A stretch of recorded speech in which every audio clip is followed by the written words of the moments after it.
Hello, hello, hello. This is Nicholas. And so after thoroughly confusing all of the students in my math class today about a particular problem, it was basically coming down to show that n to the fifth and n have the same last digit. I thought about it in probably the way that the textbook didn't want us to think about it, because at that point they hadn't even introduced Euler's Totient theorem. And they were talking about n to the fifth and n having the same last digit. And so in the language of number theory, that would mean that n to the fifth is congruent to n mod 10, right? Because when we are considering mod 10, in other words, dividing by 10, we're going to get the last digit of the number, right? 1748 over 10, the last digit, and we take the remainder of this, right? We take the remainder of this, we're going to get 174 multiples of 10, and then we're going to get this extra 8 left over. And so the last digit is an 8, as confirmed by this mod 10. And so I brought up the idea of Euler's Totient theorem, and Euler's Totient theorem says that a to the phi of n is congruent to 1 mod n, where phi of n is the number of numbers. I'll write it out. Number of numbers from 1 to n relatively prime to n. And the relatively prime, maybe I might need to define as well. Relatively prime to n. So what do we mean by relatively prime now? Well, we say that if there's an a and it's relatively prime to n, then that's the same thing as saying that the greatest common divisor of a and n is 1. In other words, they share no prime factors. So two numbers can be composite, but they can be relatively prime to one another. For example, 25 and 21, right? 25 and 21 are relatively prime to one another. Why? Because 25 is 5 squared, 21 is 7 times 3, and the greatest common divisor, in other words, the greatest common prime factor that these guys share, well, they don't share any prime factors, right? And so, in other words, that's 1. So, phi of n counts the number of numbers from 1 to that n relatively prime to it, to n. So, as an example here, phi of 10 turns out to be 4, right? So, by definition, kind of, we include 1. 1 is relatively prime to any number, kind of by definition, because the greatest common divisor of 1 and any number x is just going to be that 1 anyway, right? Because that's all the 1 is. And now notice that 10 is 2 times 5, so we're not going to be including 2. We are going to be including 3. We're not going to be including 4 because 4 has a factor of 2. We're not going to be including 5. We're not going to be including 6 because 6 has a factor of 2. We are going to include 7. We're not going to include 8 because 8 has a factor of 2. And we are going to include 9. And so that's 1, 2, 3, 4 numbers. And that's, explicitly, that's why it's 4. That's one way to think about it. That's a very long and tedious way to think about it, but it works. Another way to think about it is, and I can prove this fact in another video, is that the totient function is multiplicative. So in other words, if we have a phi of n, where n is any number, then by the fundamental theorem of arithmetic, that n, wherever number n is, can be represented by a product of primes each to some power. In other words, p sub 1 to the k sub 1 times p sub 2 to the k sub 2, p sub 3 to the k sub 3, etc., p sub n to the k sub n. And so all this is basically saying from here, from this n turning it into all this, is that every number has a unique prime factorization. So, for example, I gave 25. 25 is the product of the prime 5 squared. or 21 is the product of the 2 primes, 7 and 3, all to the first power there. And the property here is that the totient function phi is multiplicative.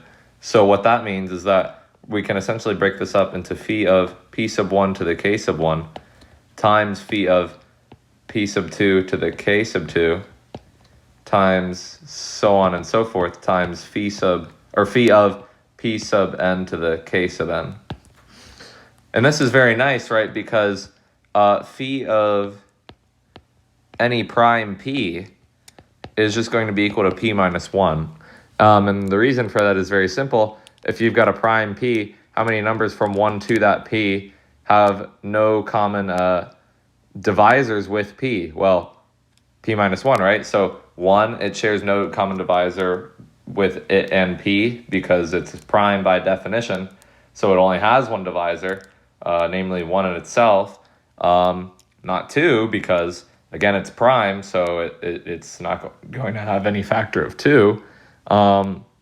Not 3 because, again, it's prime, and so on and so forth, up to p minus 1, right? And then on the pth prime number, obviously, p is not relatively prime to p, right? The greatest common factor that they share is p.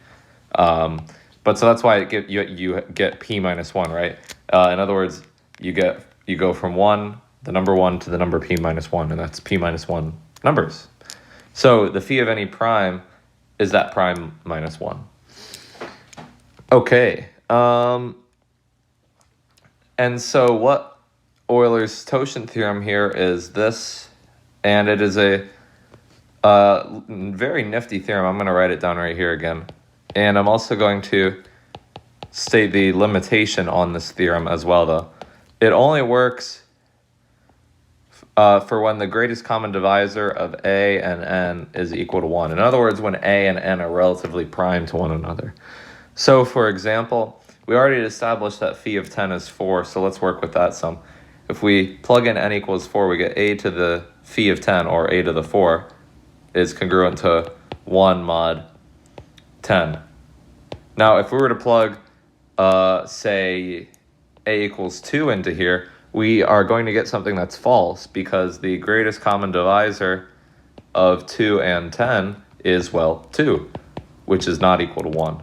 And so that doesn't satisfy that necessary restriction on Euler's Totient theorem. So, for example, if I let a equal 2, like I said, I get 2 to the 4th, it is congruent to 1 mod 10, which is bogus, right? Because 16 is congruent to 6 mod 10, not 1. Its last digit is a 6, not a 1. So Euler's Totient theorem is only going to work for relatively prime a and n, greatest common divisor of 1. So now I'm going to actually get on to proving this theorem. So I'll write it out now altogether explicitly. The theorem is that a to the phi of n is congruent to 1 mod n. And so now let's start with the proof. What we're going to do is we're going to start with a set. We're going to consider S, which is going to be the set, and it's going to have x ranging from 1 to n inclusive, such that the greatest common divisor of x and n is 1. We're going to have that set. Now, from the Euler Totient function that we established above by that definition, this set is going to have phi of n elements in it, right? Because it's all the elements where x goes from 1 to n such that x and n are relatively prime. So that means we're going to have phi of n elements by the definition of the Totient function. So we're going to call those elements, say, x sub 1, x sub 2, yada, yada, yada, up to x sub phi of n. That's a bad bracket. There we go. Phi of n. Okay. Now, we're going to consider as multiplying by some scalar a. That's going to give us the set ax sub 1, ax sub 2, yada, yada, yada, up to ax sub phi of n. Okay. Now, I have two lemmas that I need to prove to go on. Lemma number one is that the greatest common divisor of ax sub I, where I is just basically this index on here that goes from 1 to phi of n, and n is 1. Okay, and so proof. We're going to do this by contradiction. Let's do proof 1 because I have two lemmas here. I have a dilemma.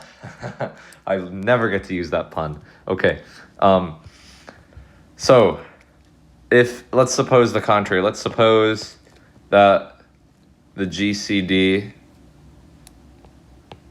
of ax sub I and n is not equal to 1. And that implies that there exists a prime p such that p divides ax sub I and p divides n by the definition of the greatest common divisor, right? If their greatest common divisor isn't 1, then it's some number, and that number is some prime factor, and so therefore there would be some prime that is going to go into both of them. Okay, now what we're going to basically show is that both of these things result in a contradiction, and so hence this original statement must be true. So if p divides n, well, notice that that can't be, right? Because, let's work first on this one. If we have p divides ax sub I, then that means p divides a or p divides x sub I. And both of those also result in a contradiction because if p divides a, then that would mean that the GCD of ax sub I and n is not equal to, we established before that the GCD of x and n is equal to 1 for all x sub 1, x sub 2, forever. So if p divides x sub I, then that directly contradicts this way that we've set up this set right here, and so that can't be true. Now if p divides a, then that means that the greatest common divisor of, where did I write it? Oh, I didn't even write it up here.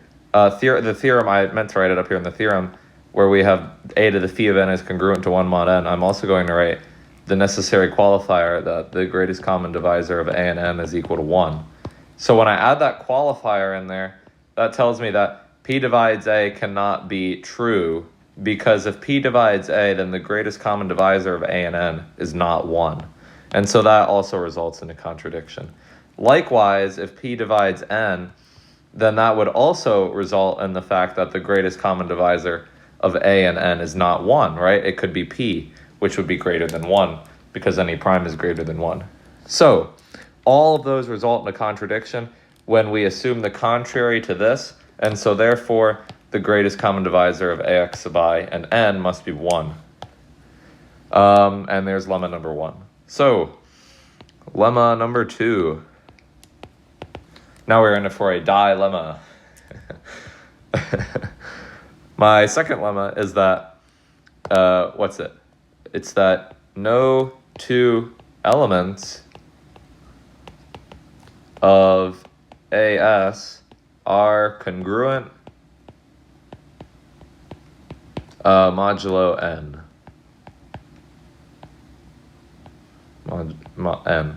Mod n. And so now the second proof. So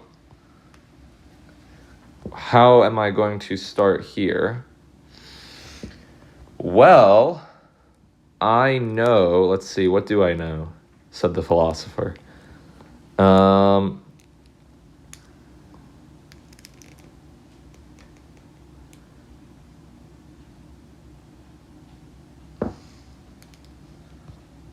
let's see.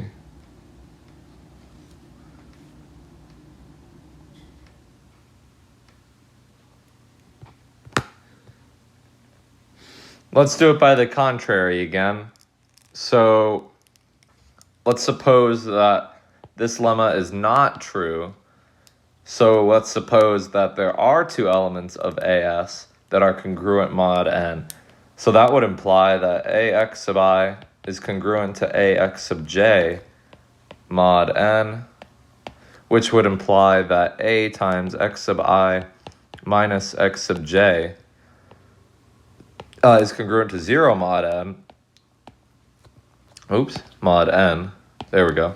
And that then implies that the remainder of A times X sub I minus X sub j is 0 when divided by n. In other words, that n divides A times X sub I minus X sub j. And so that implies that n divides A, or n divides X sub I minus X sub j. Now we already established that this n divides A results in a contradiction because they are relatively prime to one another. They share no prime factors. So that can't be true. Now, if we have n divides X sub I minus X sub j. Now n is going to be larger than I and j, right? Because I and j are both just indices subscripts on the set, right? A x sub 1, a x sub 2, a x sub 3, a x sub phi of n. And so those are all numbers that are just going to be smaller than n. And so the only way that n divides x sub I minus x sub j is just in the case when x sub I minus x sub j is the 0th multiple of n. In other words, in the trivial case where x sub I equals x sub j. And obviously in that case, then of course n divides 0, right? 0 over anything is 0. And so other than that though, we get no other possible case where n divides x sub I minus x sub j. And so other than the trivial case when the two elements are equal, which we kind of ignore really, that also results in a contradiction. And so then hence our lemma 2 is proven because the contrary is an absurdity. So now we have lemma 1, which says that the GCD of AX sub I and n is 1, and we have lemma 2 that says no two elements of AS are congruent mod n. So putting lemma 1 and lemma 2 together, what we get is that if the GCD of AX sub I and n is always 1, in other words, every set has a element that is relatively prime to n, and no two elements of that set are congruent mod n, then what we're gonna get is a residue class, a set of residue classes mod n. In other words, the remainders of this set when you are dividing it by n. So since S originally, not AS, but since S also was set up with those same properties, in other words, the property where the GCD of x and n is 1, and the other property that no two elements of S are congruent mod n because we set it up so that they are relatively prime, other than in the case where the two elements are equal, then what that's going to tell us is we're going to have AS being congruent to S mod n. And so basically, that's just saying that AS and S are both going to leave the same remainders, right? They're going to form the same residue class. Residue is just an overly dramatic word that the mathematicians use for the remainder when divided by n. AS and S, they're going to both form sets with the same residue class or remainders mod n. And so if you can understand where this point comes from, then your proof is basically done, right? Because now AS is nothing but AX sub 1, AX sub 2, times AX sub phi of n, where that's congruent to X sub 1, yada yada, up to X sub phi of n, mod n. And so we have phi of n a's, and so we have a to the phi of n times X sub 1, X sub 2, up to X sub phi of n. It's congruent to X sub 1, X sub 2, up to X sub phi of n, mod n. And now we can actually just divide both sides of this modular congruence by what I've circled in red, because what's circled in red is just numbers that are all relatively prime to one another, and so we're not dividing out any prime factors, right? They don't share any prime factors.